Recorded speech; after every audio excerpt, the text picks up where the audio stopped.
you got plenty He of also time lost to to me in catch up. It's fantasy April. this week. Yeah. No. We're not discussing that. Yes, sir. There she goes.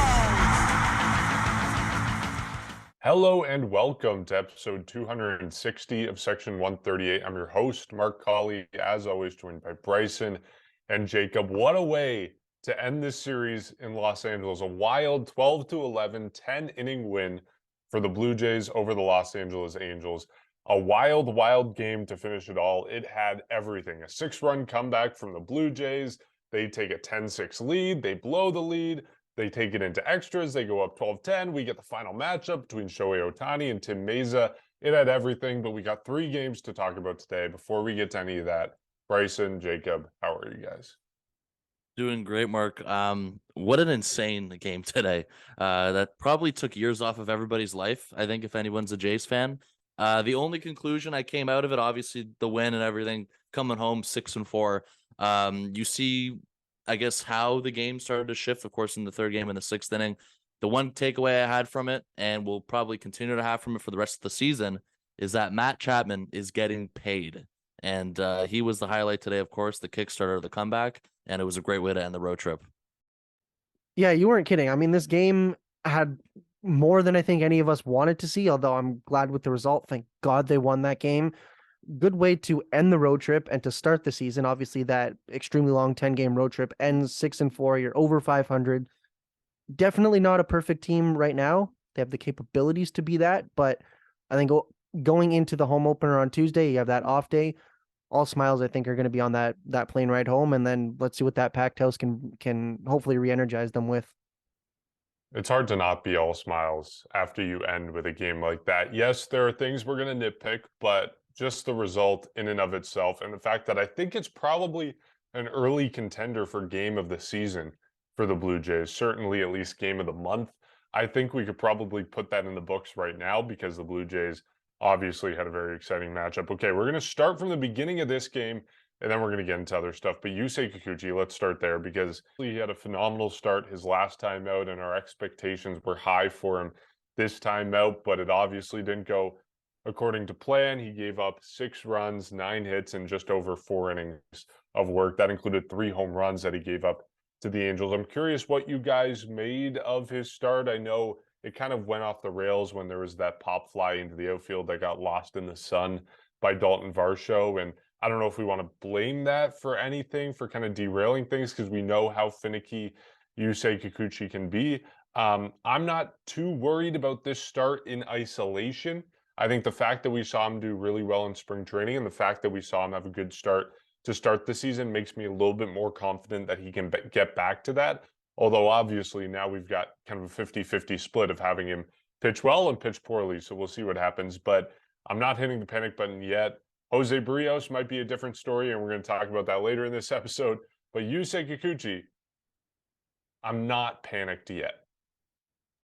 Honestly, I wouldn't be either. I mean, you talk about that Varsho.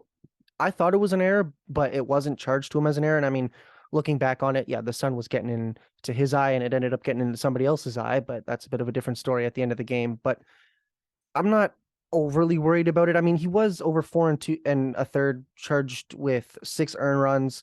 He did have 6 strikeouts though, and only 1 walk. And realistically, those first 3 runs, I'm not going to say are caused by the Varsho misplay, but if that happens, he gets out of the inning. Okay, whatever you have on it. Maybe he finishes the game, or finishes the 5th inning, is able to be at least a factor in the decision. I know that wouldn't have really mattered given the final score, but I'm not necessarily worried about it. Like, he would have still been charged with 3 runs had that not have happened later in the game. Who knows? Things could have been different, but it still looks good. And I mean, you talk about it. Yeah. Okay.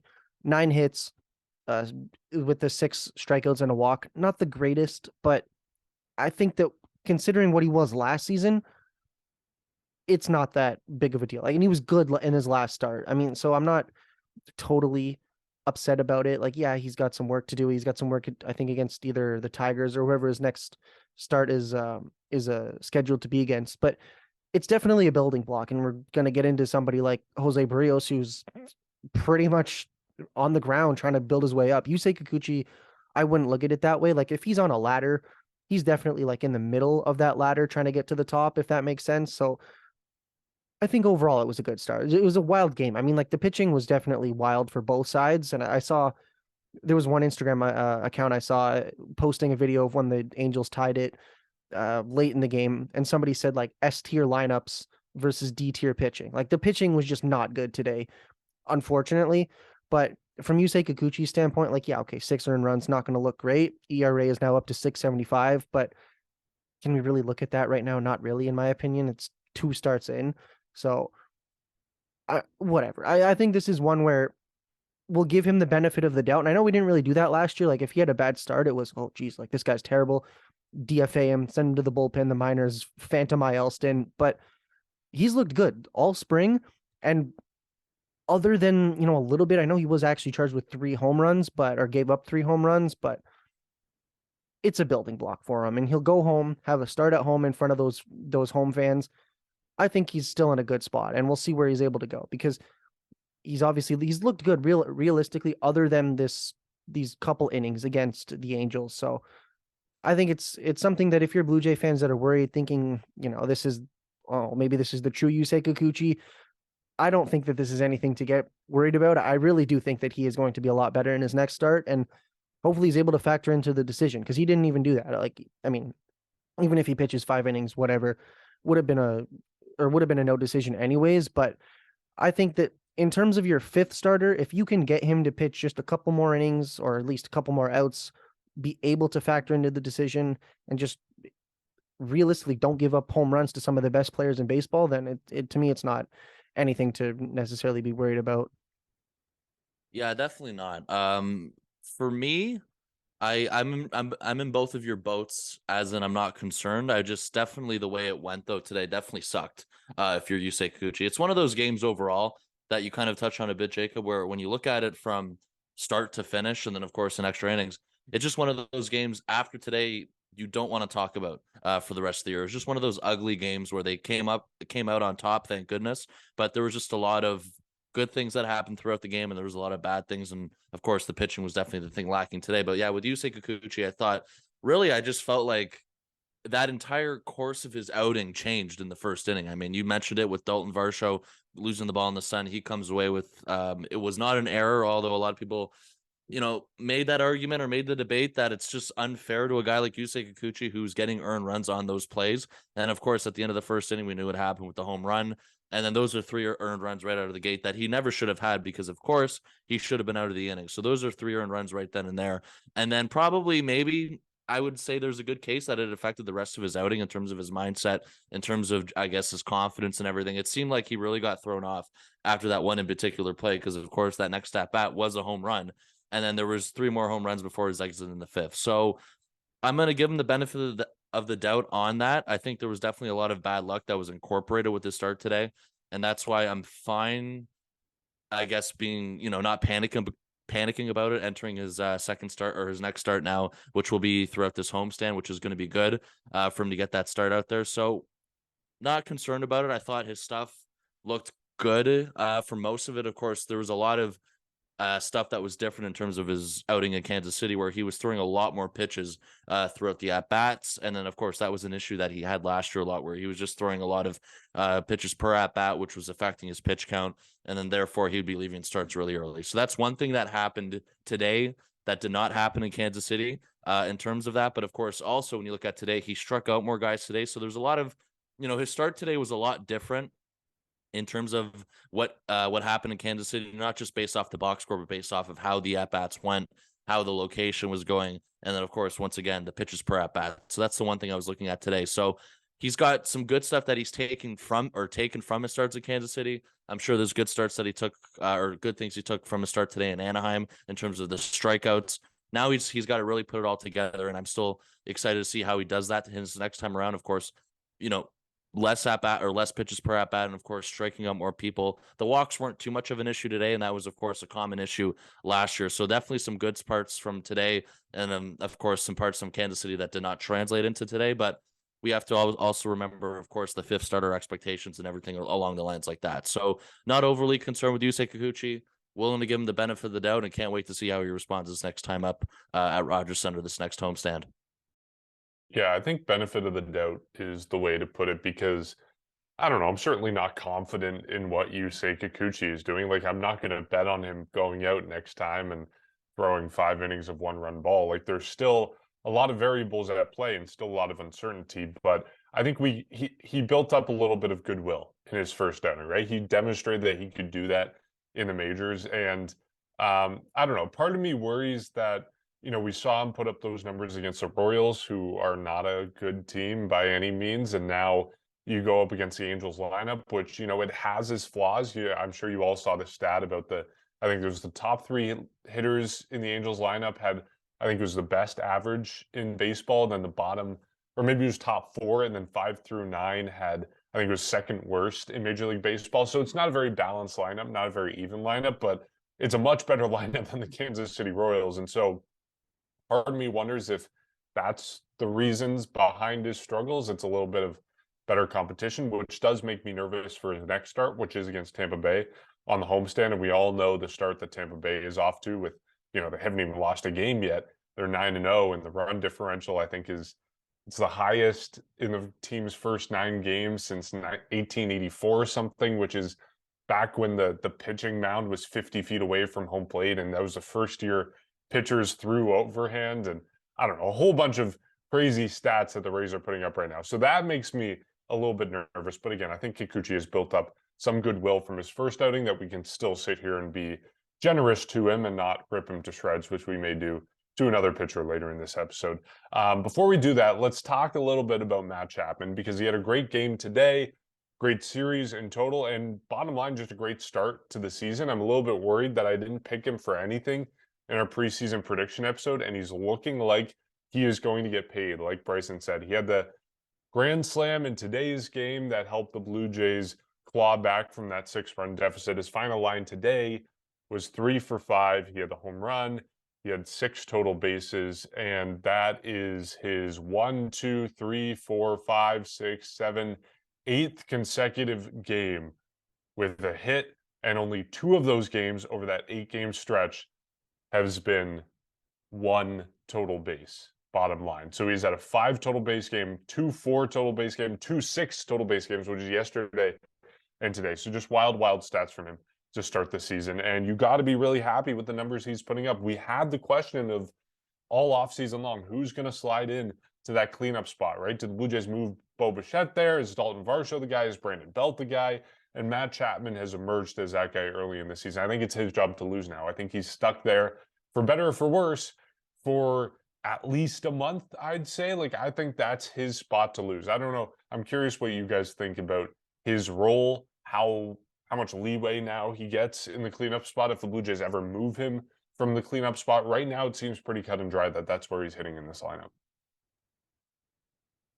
I'm not entirely sure about that. And the only reason why I'm saying that is not to do at all with what he's able to do. Like, look at his last 2 games against the Angels, 2 home runs and 7 RBIs, 2 walks over 9 at-bats, or I guess 11 at-bats or 11 plate appearances. So he's clearly doing his job.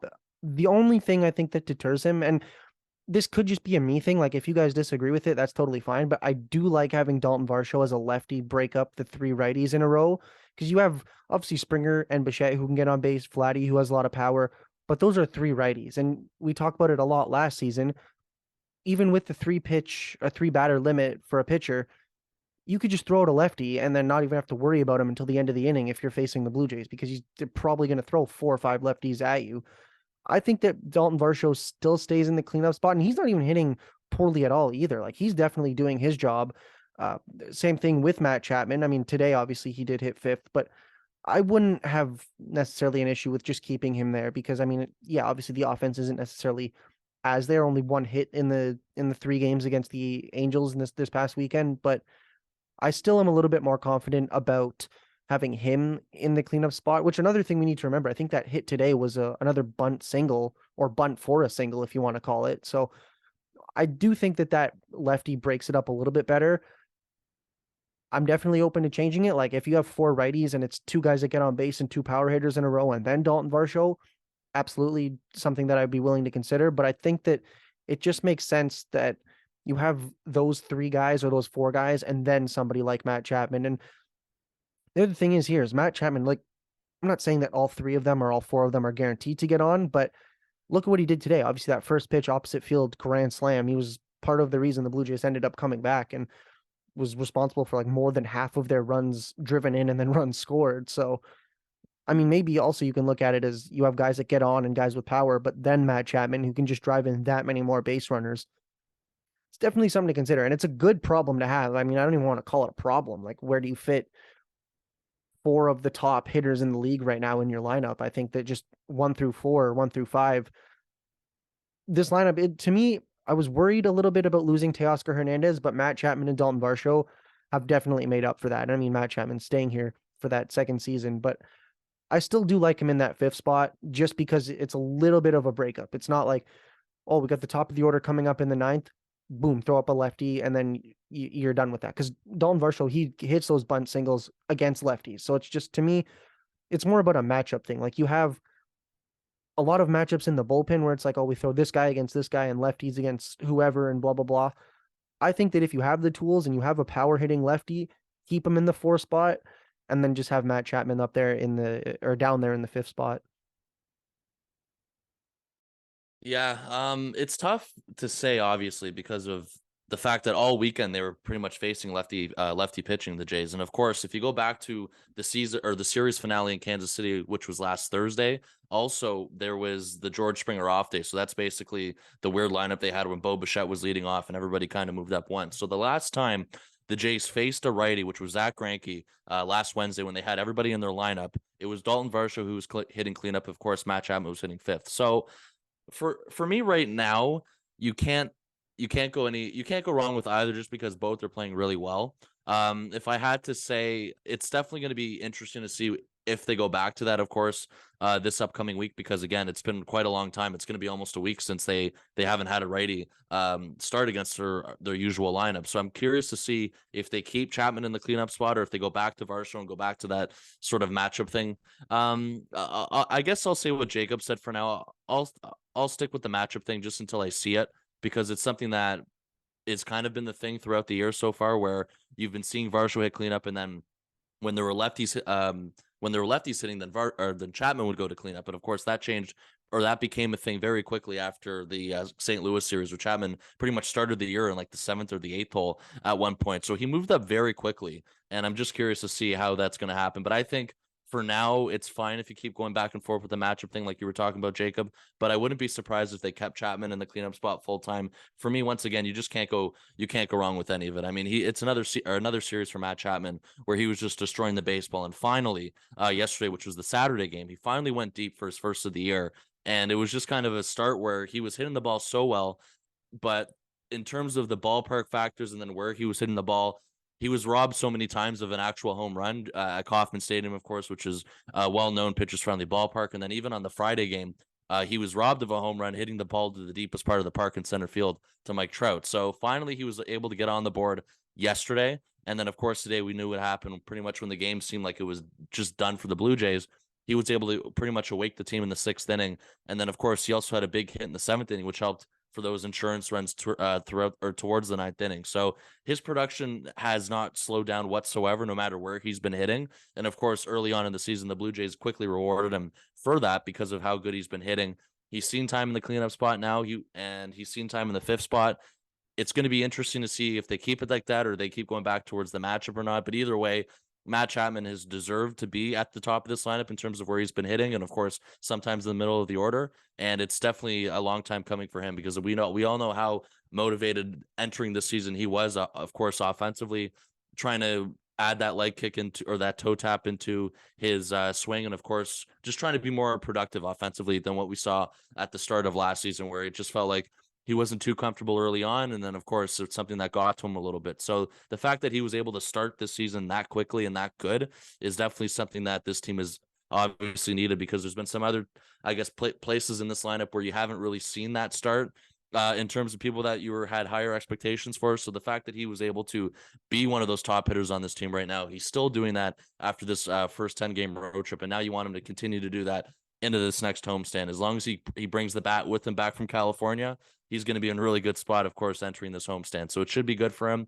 And I'm sure there's going to be multiple occasions this year where he's going back and forth from cleanup to the 5th spot, and maybe he's going to go even higher at days where there's somebody's getting a day off or not. So we haven't gotten to that point just yet, but it's just something that he seems fine with, and it doesn't seem like too big of an adjustment for him in terms of going through different parts of the order, because he's done it so far this year, and I'm sure he's going to be able to do it throughout the rest of the season as well. I'd take the point about lefty-righty matchups, but I still think this is Matt Chapman's job right now. Like, in my mind, you got to go with a hot hand, and in the situation where you envision, like, over the course of the season, it makes a bigger difference, but games here and there, Matt Chapman might be getting an extra at bat if he's in the cleanup spot versus the 5 or 6 hole.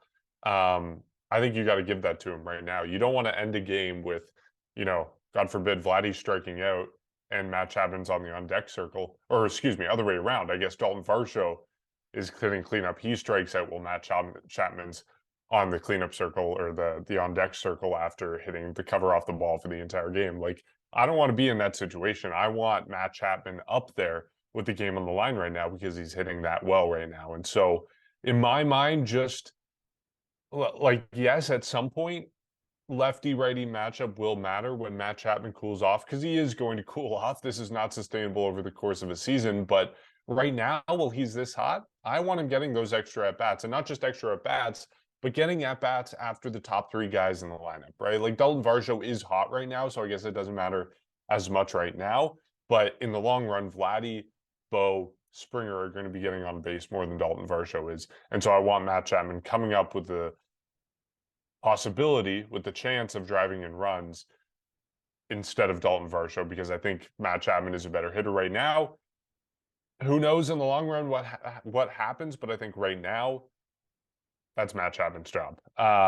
Let's talk a little bit about the bullpen today, because that was obviously something that played a big role heading into the later parts of the game. Jordan Romano came in the 9th. He blew his first save of the season. He does get the win, though, if you just wanted another example of how BS wins are in the record books. Jordan Romano gets a win in this game despite giving up 3 runs, 2 walks, 3 hits. 2 hits, 2 walks, 3 strikeouts, 3 runs in an inning of work. He lets the Angels back into the game. He gets out of the inning, tosses it to the 10th. Trevor Richards comes out. Doesn't look terrible. He doesn't look great, but he doesn't look terrible. Compared to what we've seen from him previously this season, obviously his final line, 1 run, unearned. That was the ghost runner who started the base on second, started the inning on second base, and then there was 1 hit and 2 walks charged to his name. But I mean, look, the changeup was working for him. He threw it like whatever it was, 8 straight pitches in a row. I was kind of encouraged by what we saw. Like, this is high leverage for Trevor Richards. He's not going to be getting these situations long term. I do question the decision to go with him over someone like Anthony Bass, who is available in the bullpen. But to be honest, I was kind of encouraged with him. And then after he kind of doesn't do what he's tasked with, which I think was a tough job for Trevor Richards to be tasked with the game on the line in the 10th inning, we see Tim Mayza come out, and surprisingly, the matchup no one expected at the end of this game, Shohei Ohtani versus Tim Mayza. Tim Mayza gets him on 3 pitches, and we end the game with the Blue Jays win. I'm curious what you guys made of both the bullpen decisions from John Schneider, then some of the performances that we saw specifically from Jordan Romano and Trevor Richards. I'll be honest, I have no concerns about how the first few relievers were used. I mean, at this point, once you take the lead, you're going to see Simber, you're going to see Garcia, you're going to see Swanson, you're going to see Romano. Like, at that point, you can expect things like that. And I mean, even with Eric Swanson, like, I don't think that Romano was going to come in until that run was charged to Eric Swanson. He comes in, him and Trevor Richards, like, yeah, they get out of it. Well, Trevor Richards not fully, but like, they were able to get out of things to some extent. But neither of them had the great command. There was that hit batter, and then there was just a few at-bats where pitches were just going everywhere. And even with Trevor Richards towards the end, like, he did kind of also get into some tough luck with that one play behind the plate where Alejandro Kirk runs back a little too far, tries to come back, obviously drops the ball. At-bat still is unfortunately alive, but whatever, they get out of it. I'm not necessarily mad at Kirk, but I don't know. I understand the decision given the fact that you've already used a lot of relievers, but I'm okay with it. Like, yeah, Anthony Bass was available, and yes, you do have an off day tomorrow, so it's not really the end of the world if you use your entire bullpen today, but I like what John Schneider was able to do. And I hate to do this. I'm not bringing up the wild card game to mention the 8-1 lead. Don't even say it, Mark. I know you're going to, no. What I'm getting at is it looked a little bit there that once one reliever was struggling, damage control wasn't necessarily able to be managed.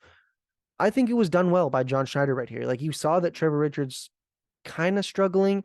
You see the lefty, you put in Tim Mesa, he gets out of it.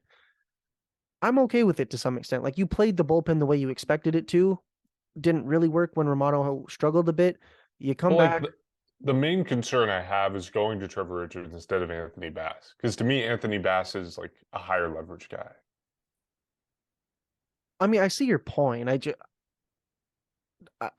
I see your point. I do. I'm not necessarily not mad at him for putting Trevor Richards, if that makes sense. Like, I don't have a problem with giving him that opportunity to try and get out of it. Because at the end of the day, you can't trust him if you don't at least give him those opportunities to gain to gain that trust. And yeah, there's a runner on second already, but I'm okay with it. I mean, here's the thing: if it didn't work and they ended up losing the game, and Trevor Richards gives up a 3-run triple or double or whatever, then definitely wouldn't be saying that right now. But I think if you're Trevor Richards, you would at least to some extent gain some trust by coaching staff and all the managers, because it didn't get out of the game, but he was able to at least get out of certain situations. And even when it came to handing it to the bullpen, it was more of this is a matchup decision rather than, oh, this guy sucks right now, we need to get him out. So I'm torn on it, but I'm more okay with it than I wouldn't be. And I mean, at the end of the day, what you need is you need a deep bullpen if you want to win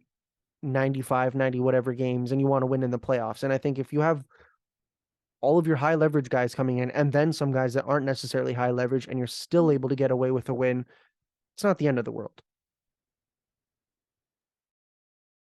Yeah, I don't like the idea of bringing Trevor Richards either. I'm gonna agree with Mark on this one. I can't stand it. I mean, I really can't. I think Trevor Richards, for me, that leash is getting very, very short, and I don't know how much more I can take of it. I mean, I get it. His damage control today, technically, he didn't run into any trouble, but let's be real, he still got them in that mess in the ninth inning, loaded the bases, and thank goodness Tim Mesa was able to come out and get Shohei Ohtani out, which was a big out for that. So the only thing I look at it is we look at the box score from the night before on the Saturday game. Anthony Bass pitched. I don't know if that was something that was in consideration. Maybe they didn't want to go back to him back-to-back days unless they had to. But no matter what the reasoning was, and we're assuming he was available because I guess technically he was available, unless we don't know about something behind the scenes. But if he was available, I don't get how you don't go to him in that situation, because of course you're in extra innings, you get the lead the inning before, and really, as the road team, it feels like you have the advantage sometimes when you're in extra innings, because of course you had those 2 runs to work with. You knew you were up 12-10 going into the bottom of the 10th. I don't understand how you don't go to Bass unless, again, he was unavailable or something like that. So we'll see. I mean, we'll never know, but we'll see if there's any other situations throughout the year where something similar comes up, is what I'm trying to say.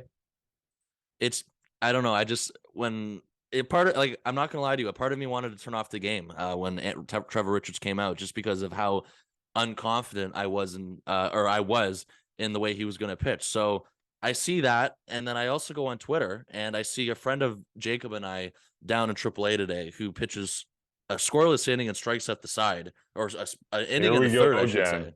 Here we go again. Here we go again. Yeah, damn right. Here we go Oh, again. no. 98 miles per hour on his fastball, maxing out at 99 miles per hour. Nate Pearson is healthy. Nate Pearson is pitching well in Buffalo. I'm looking right at his video today. He looked outstanding. So I don't know how much longer until we can get to that point, but at some point, I would love to see Nate Pearson come into this bullpen. And if that means that Trevor Richards is the guy that's out, I am completely fine with it. We'll see what happens. But I mean, I don't know how you turn away from 100 miles per hour, Mark. I mean, I understand the health is the thing. Okay. Nate Pearson is pitching his way into a spot right now. Yes. I There you don't go. think it's Trevor Richards, though. Because Fair, because of the we've been over options. this. Like the Yes. options, yeah, they would lose him if Exactly. they did. Like he's gone if they bring him up, if they send him down. So that's the Mhm. only thing. I don't think it's Trevor Richards who goes down. Let me just say one thing.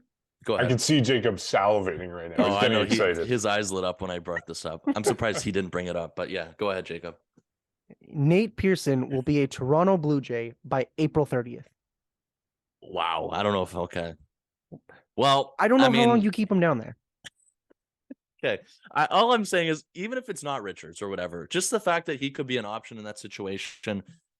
I can't stand Trevor Richards right now. I can't do it. I can't do it with these games that are taking years off of our lives. And I'm not gonna lie to you, part of me wanted to turn off the TV. So I'm glad it was limited when it was. I'm sure there's going to be outings where he was better because, of course, in all fairness to Trevor Richards, he did pitch well the night before as well, and he did pitch the night before. So that's why maybe that's what they went off of because, of course, Anthony Bass gave up that two-run home run last night.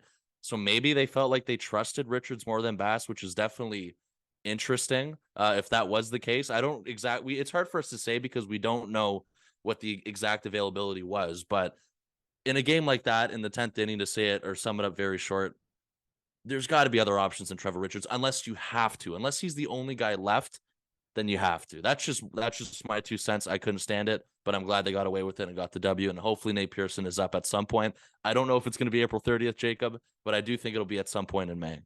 Oh, you think it'll be earlier, huh? No, okay, I said yeah, some no. point in May. I know. I don't know. My guess of 0 major league appearances for Nate Pearson is looking worse and worse by the day because he is looking good. I think he's coming up at some point. But yeah, I don't think it's at the cost of Trevor Richards, and the decision to go to Trevor Richards is weird there. And like I don't know, if they have more faith in him than Anthony Bass, and I'm really worried about Anthony Bass There's because trouble. Trevor Richards should be at the bottom of the totem pole. Maybe Zach Pop, but I feel like Zach Pop in these first couple, I guess, week and a half has pitched his way into a better spot in the bullpen, which is what I anticipated at the start of the season. So I don't know. The bullpen's weird, but Trevor Richards, I was slightly encouraged by what we saw today. I feel like today was the first time when he came out and didn't absolutely crap the bed, which is, I guess, a positive, even though he didn't have a good. Anyways, Jordan Romano was another guy that we were watching. I don't know. I had flashbacks to Brad Hand when he hit the guy, and anyways, it was a flashback moment. Thankfully, it didn't cost the Blue Jays a game. Another moment that thankfully didn't cost the Blue Jays a game was when Alejandro Kirk dropped that foul pop-up in foul territory right behind home plate. Misplay by him.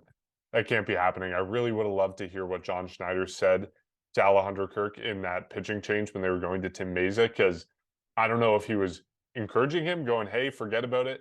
We're in the ball game now. We need to win this. Or if he wasn't even talking about it, if he was talking about pitch selection versus Shohei, or if he was ripping Alejandro a new one. Like, I don't know what he was saying. I would have loved to be a fly on the wall for that conversation, especially with John Schneider being a former catcher and he knows what he's doing behind the plate. So that was really interesting. Hopefully it doesn't happen again. It's one of those things where you thank your lucky stars. It didn't cost the Blue Jays the game. Okay, we talked a lot about Sunday's game. Let's talk a little bit about what happened Friday and Saturday. The Blue Jays win Friday. Bo Bichette with a 3-run home run to come back, 4-3 win for them. Saturday's game, they lose. That was a Jose Berrios start, and that's what we should talk about. I have nothing to add, really. I don't know if you guys do. It's kind of more of the same, like more of the same concerns, but also more of the same kind of like Dr. Jekyll and Mr. Hyde situation that we have with Jose Berrios, where he can look great in one inning and then fall apart in the next. And it's really this kind of weird balancing act where he seems to figure it out sometimes and doesn't at other times. I don't know. I don't have much to add based on what we said in the previous episode. I'm curious if either of your opinions on him or thoughts or what you watched on Saturday change what you think of him so far. I'm going to go and say something that you guys probably weren't expecting. And no, it's not Nate Pearson's taking his spot in the rotation. I knew it. I knew it. No, I know it's what you're not. going to say. I know what you're going to say. What is it? What do you think I'm saying? You were encouraged by it. No. Okay, what was it? Here's the thing. You were encouraged by it. No, he's not been great in spring training, had okay moments, wasn't great in the WBC, was not good last year, has not looked good this year. I'm not saying a Phantom And IL stint, but why not skip a start? I know they're going to be at home for his no, next start, but why not? We talked about no, Yusei Kikuchi. I'm just saying, no. why don't you? This isn't necessarily a demotion, but why don't you skip his start, give Yusei Kikuchi that start, and he is your fifth starter until he earns that trust back? I know he's still going to start as your fifth starter, but this can't be happening. And we said this about Kikuchi last year, even Ryu at times, which was unfortunate. You can't go out and have guys who you pretty much know are at best a coin flip going out every couple days or every 5 days if you want to win a division or anything in the playoffs. I don't know what else to say. Like, it was the same thing. The command, kind of there. Only obviously the one walk, the five strikeouts. So he's got at least command when he needs it. But at the same time, only 4 earned runs out of the 6. 2 of them were unearned. But it's not a good outing. Like 4 innings, 6 hits. Like, it's not good. And I say not good, not as in like it's relatively bad compared to the rest of the starters that the Blue Jays have. Like, it is not good. Like, his whip over those 2 starts, 186. Like, that is, you cannot be giving up nearly 2 base runners per inning. ERA, I'm not really going to count. Like, it's 11-17. Okay, whatever. It's been 2 starts, but again, it's not good. And I don't know what else there is to really say about it. We talked about him in whatever it was, the last episode. I think it was either that or the first one of the season, but he is not looking good. And the Blue Jays do definitely need to do something. And I know he's not going to like potentially missing a start or having something like that, but there needs to be maybe even if it's just extra time to work on things and really say, this is your next opponent, and really just hunker down on the game plan, see if that works, and then use that as momentum. Because at this point, like, what is there to really say? Like, work on the slurve, locate the fastball better. Like, he's trying to do that. It's not like if with Manoah, we're like, oh, you just have better command or whatever, don't get rattled, and then he's a lot better in that second start. Like, we're saying things, and I'm sure the Blue Jays are saying these things too, and I'm sure Jose Berrios is thinking these things, but it's just not translating to results. So I that's my take. I mean, I'm sure you guys are gonna probably disagree with that, but there needs to be something where you really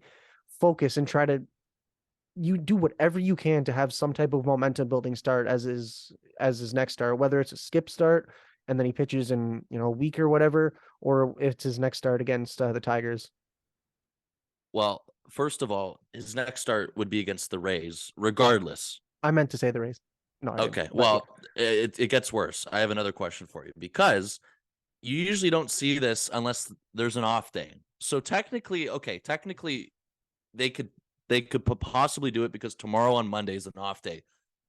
But after the off day, they go right to Houston. And regardless, skipping a Skip start or that. not, Berrios is starting he is starting in that series. So let's just say they skip a start against the Rays. You're confident with throwing him right back out there in Houston? Absolutely not. I'll Okay, speak for Jacob on this one. okay, Well, we're he looked skipping like he was going to say something else. Phantom IL stint. But No, No, you okay, can't. but Look, okay. you go, I know you yeah. have a, He yeah. needs something to I build momentum, and I don't know if these next I 2 think starts are that. It's been a maybe year this is a bit, plus. maybe this, I don't know what you guys think of this, but I think this start that he had this series does build a little bit of momentum. Ah, there it is. I see your I was face, waiting for one Bryson. of you to say But it. hear me Yeah. out. Like, it was better than the start in Kansas City. It was better. Like, he looked better. He had more of those moments where he looked good. There's still a lot of issues. He still gave Yes. up 6 runs, 4 earned, but like, he looked he did look better. I guess that's all I can say about him, but I think that's a tiny bit of the momentum he might need. It probably means nothing. Like, it's probably inconsequential, but I think it might be, maybe, just maybe, if you're wishing on a star, it might be the tiny thing he needs to get. I don't know, but I don't think skipping his spot in the rotation is a solution, because if you, like, yeah, you skip him against Tampa Bay, then you got him against Houston. So skip him against Houston, at that point he's just out of the rotation, and it's like the 3rd week of the season. So I don't know. Yeah, it just goes back to what we said last time. Like, what is that going to do for him if you just skip him once or you put him on the IL? This has been something that's been going over. Now we're past a calendar year now of these issues, which is definitely the concerning part. And Mark, I was waiting for one of you, and that's why, Jacob, I thought you were going to say it, because I was waiting for one of you guys to say it, because that was really, it felt like there was a lot of conversation on that in terms of a division between those who actually got encouraged by it and those who just didn't. So, I mean, I've seen a lot of both sides of the fence. It just, for me saying I saw some parts of encouragement, it just relates to what we've been saying the last year, because the only encouragement is the flashes again that are there, because we do see it in terms of that. Like, I mean, I think he had a lot of, it just felt like this past start there was swings and misses with the slurve once again, and that happened in Kansas City. And then it was just the same issue with the fastball again. He was struggling with the fastball, and that's really what it's come down to in terms of hitters that are capitalizing on it. And that is why, in terms of encouragement, it's the same stuff in terms of you see the flashes, but he can't put it together. And then on the same part of that, at the end of the box score, at the end of the pitching line, the results still aren't there. And of course, 4 innings and 4 earned runs is still not good enough. We know this, and I don't think it's. I mean, I understand that all of us want to be encouraged and picks things from here and there, but it does go back to the original point that there's no excuse for him not to be better than this, and it's just a complete mystery of what happened. Other than that, it's a lot of the same. So I mean, the only thing you can hope for is what you were saying, Mark. The signs of encouragement because of the flashes he shows, and he needs to take parts of it and he needs to build off it for the next start. I mean, you look at how it started on Saturday, and I mean, the first run, we know what exactly happened. Pretty much a ground ball goes off Bo Bichette. Gio Urshela turns around for a triple, and then that's exactly when the first run came in. Of course, Trout and Ohtani hit him hard in the 4th inning as well. He then allowed a home run. So, I mean, up until Bo Bichette, the ball went off of Bo Bichette's or his foot. I'm not blaming Bo Bichette, but I'm saying ever since that play, it felt like he was on his way. But then, of course, that play happened. The little factor happened there, and then things unraveled for him. So that's pretty much for me when it went south for him in Anaheim. And of course, again, there's the division in terms of a lot of or signs of encouragement or just people still pissed off and it's not good enough. So for me, he's going out there against the Rays pretty much throughout this homestand. He's going to go out there in Houston because, of course, regardless, he's got to pitch in that series. You can't go in a 4-man rotation without any off days. It's just simple, pretty much knowledge from that. There's nobody else right now in terms of who you can call up. I don't see a point in a Phantom IL stint. Jose Berrios had an entire winter to figure this out. He's had an entire calendar year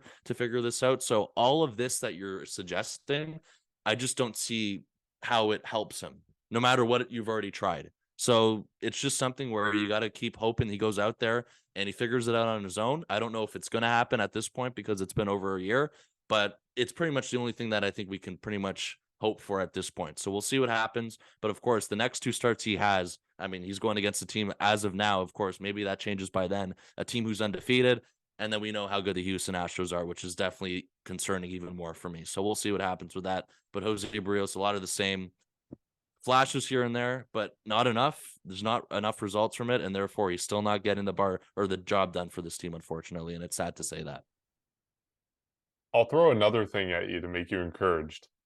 He did this against the Los Angeles Angels, and he was worse against the Kansas City Royals. Like, I know the Angels aren't the cream of the crop, but like, it was a better start against a better lineup. Maybe that's a little bit of momentum. I don't know.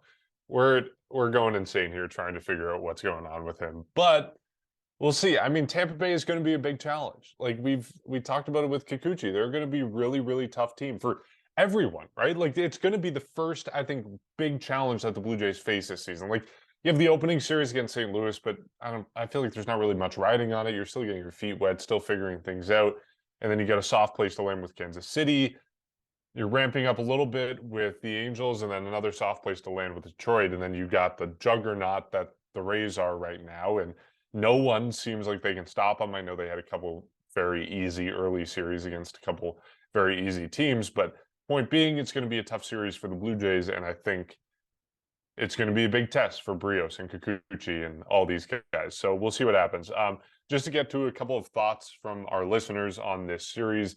Naden asks who's next up from Buffalo for the bullpen. I think we answered that in that we all think it's Nate Pearson. Or do the Blue Jays retain Richards for another series is what he asked. And yeah, I think Richards is sticking around for now, but Nate Pearson seems to be on his way sooner rather than later. Pugs asked, why is Kiermaier the best ball player I've ever seen? And along the same lines, Nathan also asked, why is Kiermaier so handsome? I don't know if we have an answer to that, but he did have a very good series for the Blue Jays. And then Eric, why do the Blue Jays insist on making it closer than it needs to be? And we're all feeling that. We all got years shaved off of our lives right now. And then the last question for Chucharu, Kirk, motivation, late start, what's going on? Yeah, I mean, the WBC and all the drama there, then obviously the birth of his child pushed back his season a little bit. And so I think we're seeing the result of it now in terms of results at the plate. But I will say I mean, it was a ground out, but the at bat that he had in the 10th inning to move the batter over. I know Kirk doesn't strike out a lot, so maybe it's not much, but I was happy that he got at least had a productive at bat. He did his job in the 10th inning there and kind of got the ball rolling a little bit, even if it wasn't, in traditional terms of productive at bat. Okay, so we got 3 games against the Detroit Tigers Tuesday through Thursday. The Blue Jays are coming home finally to a renovated, brand new Rogers Center. Series predictions. They got their top 3, I think, right now. They obviously have Manoah Tuesday, Gosman on Wednesday, and then hopefully Bassett, I would assume, on Thursday. I'm gonna say I can't remember. This was a long time ago when I heard a stat of like their home opener record, and they're like under 500, but it's been a couple years since then. I'm gonna say they win the home opener. I'm hesitant. I think they're gonna win the Kevin Gosman start, but then probably will drop that Chris Bassett start, that final game of it. Still a good way to, enter the home stretch of the schedule. They're on a roll. Obviously, they've won, like what is it, like 4 of their last 5 or 5 of their last 6. So they're on a bit of a roll. Going home, they got the Silver Slugger, the Gold Glove ceremonies on Tuesday. They've got probably a chance to try those poutine dogs beforehand. I think that's a bit of a hot topic within the fan base, but they're going home. I wouldn't be surprised if they take 2 out of 3. Look, I mean, Chris Bassett turned around his start on Friday night. It didn't look very good. And then, of course, he settled down, was the pitcher that a lot of us expected to know, struck out 5 over 6 innings. I feel a little bit more confident with Chris Bassett now. Of course, that would be in the series finale. You look at game 1, 2, and 3, like you talked about, it's Manoah and Gosman. It's the Detroit Tigers, who suck, to be in all due respect. Do it. This is a sweep. I mean, I don't know how you don't do Let's it. go. This is going to be a sweep. I'm calling it right now. I agree. It's going to be a sweep. I'm right there with you. I'm saying a sweep. It's the Detroit Tigers. They're not a good team by any means. So I'm going with a sweep. I don't think they lose any of these games. I think if they were to lose a game, I think Jacob, you're right. It would be the Chris Bassett start, but I don't think they're going to lose. Chris Bassett, I think, is going to be there. I don't know. I'm an optimist right now. That game got me fired up, but yeah. So just a little update on the standings as we have it for series predictions. We all got it right. We all said they win 2, they lose 1. However, I said they were going to lose what did I say? They would lose the Kikuchi start? Bassett No, start. other way around. Yeah, they would lose the Bassett start, win the other 2. And both of you had them losing the Berrios start, which turned out to be right. So you guys predicted it perfectly. So you get the bonus points. So both of you get 4 points for that series. I get 3 points. So you're making up a little bit of ground. Bryson and I are now tied in the standings at 9 points on the season. Jacob, you're at 5 because of the rough first couple series.